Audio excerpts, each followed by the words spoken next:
Hello students, I hope you have done all the works given in the last class. Learn all those works, and if there is any doubt, note them and we can discuss when the school reopens. Today we are going to learn a new chapter, Animal Fibers.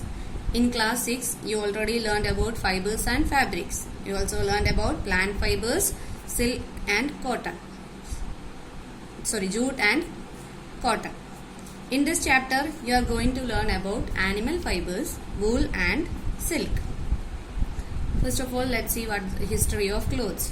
Long ago, human beings used leaves, barks of trees and skin of animals to cover their bodies. Then later, they learned the art of weaving and started making cloth. Clothes protect us against heat, cold, rain, dust and insects. Clothes should be clean and comfortable. Dirty clothes usually stink, breed germs and cause skin diseases. Socks and shoes protect our feet from germs, cold and heat and cuts and blisters. Our shoes should fit well and comfortable. We should not wear wet socks or wet shoes. We already know all these things about what is the importance of clothes and how we should wear. What are the things we should remember while wearing clothes? Shoes should be fit and well comfortable, and we should not wear wet socks or wet shoes. All these things you already know about. Now, climate and clothes. What is the relation between climate and clothes? We wear clothes depending on the climate. In India, there are 3 main seasons. In summer, we wear loose, light colored cotton clothes. Cotton clothes allow air to circulate freely, and so the heat of the body escapes. White cotton clothes reflect heat and keep the body cool. They absorb sweat and also prevent skin irritation. You already know that in summer we wear cotton clothes. Cotton clothes has a lot of air spaces in it, so it allow air to circulate freely, and so the heat of the body escapes. White cotton clothes are reflect heat. White color reflect heat and keep the body cool. They absorb sweat. And prevent skin irritation. Cotton clothes absorb sweat and prevent skin irritation. In winter, we wear thick, dark colored clothes made of wool, fur or leather. They prevent our body heat from escaping. Dark colored clothes absorb heat and keep the body warm. In winter, we wear thick, dark colored clothes because they are made up, which are made up of wool, fur or leather. They prevent our body heat from escaping.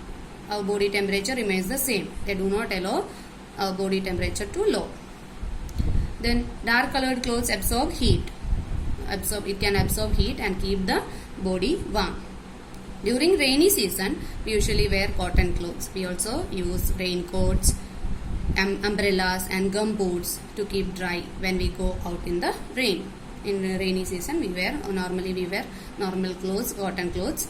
We also use raincoats over our dress, or umbrellas and gum boots. We use gum boots to keep dry when we go out in the rain.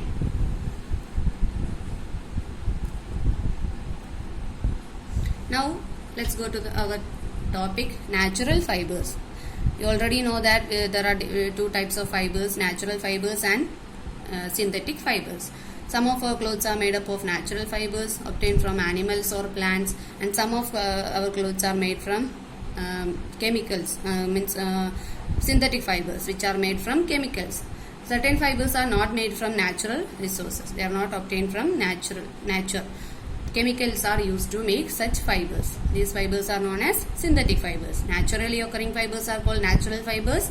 That we get them from plants or animals. And chemicals, by using fibers made from chemicals, are called synthetic fibers. Now let's move to the natural fibers. First one is plant fiber. Second one is animal fiber. Plant fibers include cotton, hemp, flax, etc., jute, etc. The base of plant fiber is cellulose. The base is cellulose. Smallest unit is cellulose. It is made up of cellulose, and cellulose is the structural material of plant wood in the plant wood. Then animal fibers include wool, mainly wool and silk. Wool comes mainly from fleece of sheep. We get wool also from goat, yak, camel and rabbit. Silk is produced by cocoon spinning silkworm. Animal fibers are made up of proteins. The proteins are the complex compounds that form a major part of the bodies of all animals. Plant fibers are made from cellulose and animal fibers are made up of proteins. Now let's move to the first animal fiber, wool. The hair on the body of wool yielding animals traps a lot of air. Means it is thick hair on the wool. Wool yielding means wool producing animals. Traps a lot of air. There are a lot of air spaces between these hairs. Air spaces between the wool fibers trap air.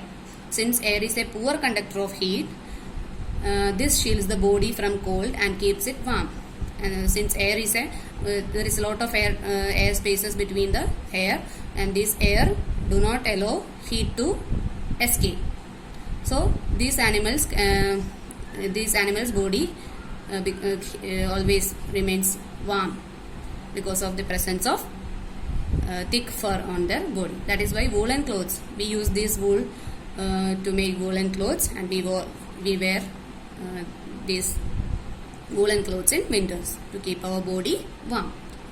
The fleece of a sheep consists of two types of fibers, the coarse beard hair and the fine soft under hair that grows close to the skin. Two types of hair is produced by sheep. Fleece of sheep consists of two types of fibers. Coarse beard hair means outer hair, which is rough, and the fine soft under hair, which is near to the skin. The under hair provides the fiber for making wool. Mainly wool is made mainly wool is used for producing wool. We use soft under hair. Scientists who breed sheep have developed varieties of sheep that only have soft under hair. Scientists are developing. They also develop varieties of sheep which produce soft under hair wool. Such sheep give not only better quality of wool, but yield per sheep is so higher. Then other types of wool, except sheep, alpaca, llama, and camel hair yarns are spun from the fleece of animals that are the members of camel family. These fibers are soft, warm, and lightweight. In addition to sheep, we get wool from alpaca, llama, and camel. All these come under the members of, all these are members of a camel family. We get wool from these animals also. These fibers are soft, warm, and lightweight. Then Kashmiri is an extremely soft, resilient, and easy to dye fiber. It is Kashmiri goat and other goats. We get this wool from Kashmiri goat. This rare and expensive fiber is combed once a year from the bellies of a Kashmiri and other goats, mainly from Kashmiri goats, and also we get this from other goats also. It is very rare and expensive fiber. It is combed once a year from the bellies of the Kashmiri goat, which is found only in the mountains of, these Kashmiri goats are only found in the mountains of China and Tibet. Another type of wool is Angora, which is combed from the Angora rabbit. It is from Angora rabbit. It is an extremely soft, fluffy, and warm fiber. Angora wool is a soft, fluffy, and warm fiber obtained from Angora rabbit. Mohair is another wool spun from the fleece of the Angora goat. It is extremely lightweight. Angora goat. We get this from Angora goat. Angora goat is found in hilly regions such as Jammu and Kashmir. Angora goat is found in hilly regions such as Jammu and Kashmir. Mohair comes from the Angora goat, while Angora comes from the Angora rabbit. Angora comes from the Angora rabbit, and the mohair Angora goat. Yak wool is popular in Tibet and Ladakh. Yak wool is popular in Tibet and Ladakh. These are some other types of wool. You can see some pictures, some of the animals. Pictures of some of the animals that provide us with wool. You can see sheep, mainly sheep, then alpaca, llama, yak, angora goat, angora rabbit. These all are wool yielding animals. You get wool from all these animals. Now, after collecting the hair, we can convert the hair into wool. There are different steps in the process. First step is rearing. Sheep are reared mainly for their wool. They are mainly reared in areas with low rainfall. In India, they are mainly reared in hills of Jammu and Kashmir, Himachal Pradesh, Uttarakhand, Arunachal Pradesh and Sikkim. Sheep have a lifespan of about 10 to 12 years. They eat grass and leaves. Reared sheep are also fed on a mixture of pulses, corn, jowar, oil cakes and minerals. In winters, they are kept indoors and fed on dry fodder, leaves and grains. First step, rearing means we are giving them food and shelter. We are keeping them safe from the harsh weather conditions. All this process is called rearing. And in India, sheep are mainly reared in hills of Jammu and Kashmir, Himachal Pradesh, Uttarakhand, Arunachal Pradesh and Sikkim. These are mainly these states. Then these reared sheep are fed on mixture of pulses. They eat grass and leaves. They are also fed on a mixture of pulses, corn, jowar, oil cakes and minerals. In winter, they are kept. They do not allow them to go outside. They are kept inside the shelter and fed on dry fodder, leaves and grains. This process is called rearing. Then shearing. Second process, shearing. Once a sheep develops a thick coat of hair, it is shaved off for getting wool. The removal of wool from a sheep is called shearing. It can be done manually with a large razor or with a shearing machine. Shearing is usually done during the hot season. Second step is shearing. It means removing the hair from the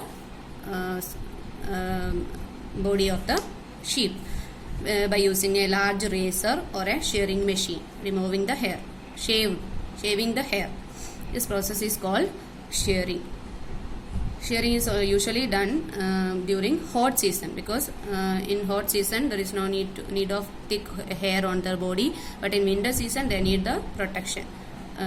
They need the hair for the protection from the cold. But in summer season they can withstand with the thin coating of hair on them. Then third process is scouring.